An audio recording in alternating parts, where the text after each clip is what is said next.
So for step 21, attaching the steering servo, we are going to need to attach the servo to the main chassis and put in this piece right here. And first off, we're going to need to put in these little pieces, which I've already cut off the parts tree, to attach those to the servo before we can attach them to that main chassis base, which is right there. And then of course there's the piece that we have to put on top of that. Now all of the screws are right there, so we need 8 of the MA5s, and then we've got 3 washers. So there's a fair bit of screws in this one, but pretty easy step, I'd say. So first off, let's put on those pieces and get the servo ready so that we can then install it. Okay, so first off, let's get these braces attached to the servo. So we've got our MA5 screw and we have our washer, and then we're going to put that through the hole, the top one there, and then into the hole on the brace. So let's just get this screw started. I like to just go fairly easy with it, just because I want to make sure it's in the right place before I tighten it right down. So you can see, no, that looks okay. And that screw, and that you can see that the washer is sitting properly, because sometimes it can get hung up on that ridge that's there on the servo. So that's fine. So I will screw that all the way in,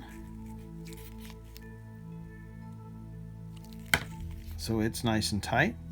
Now we're going to do the same thing with the other side. So I'll grab another washer, get it on our MA5,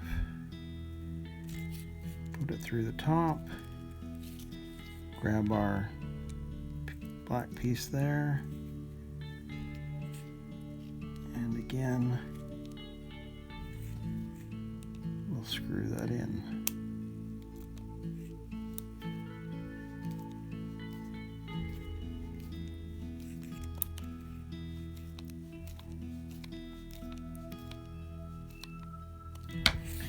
And that looks right, so I will screw it in a bit more.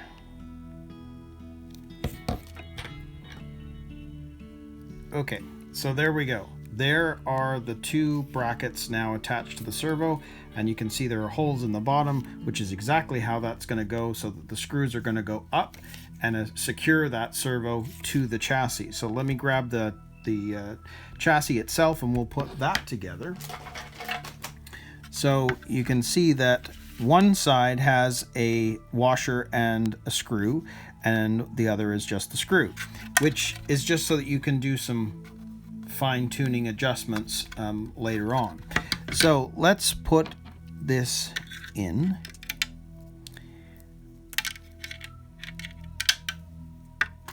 So if we put on, let's do the side that just is a screw first. So we'll put that screw in there, put that, just make sure it's in the hole, and we'll screw that down. And again, I just want to make sure that it's sitting okay on there, which it is. So let's just screw it in. And once I feel a little bit of resistance, I'm not screwing it down all the way, because I want to make sure that everything's okay on the other side. So that is in. So now we'll grab another MA5, only this time we're going to add a washer to it.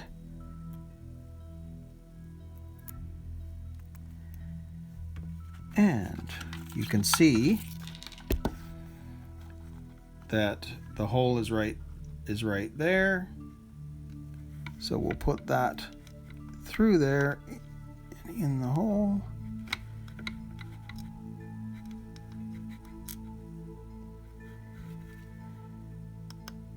And we'll screw it in.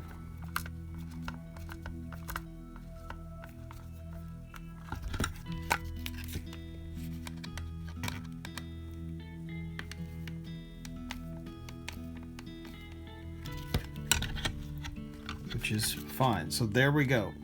There it is on the back side, and now the servo's in nice and firm. And I'll just tighten those up a little bit, but I think everything is fine there. So we can then add on that other bracket, which is going to fit on over top of it. So now it's just a matter of attaching this plate to the top of this, and you can see that this is where the receiver and the speed controller are gonna go, and you can see there's these 4 points on either side. We're gonna slip that on there, push it down, and that is essentially it. We just need to screw it down with the 4 screws. So we can put one in there,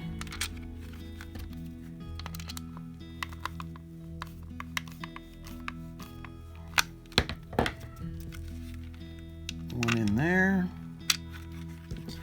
and again, I'm not tightening it all the way. I want to make sure that everything's fine first and not binding before I completely screw it down. And then you can see we've got the 2 screws on either end. So we've got one,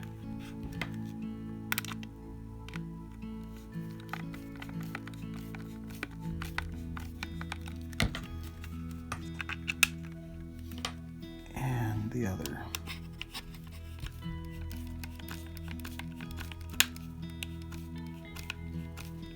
And nothing's binding, so it'll be fine. But essentially that's going to be it. I may do some fine tuning just in terms of the tightening of that, but essentially that is what it's going to look like when you finish this step. So that is the end of step 21. So we're going to now move into step 22 and attach the RC equipment.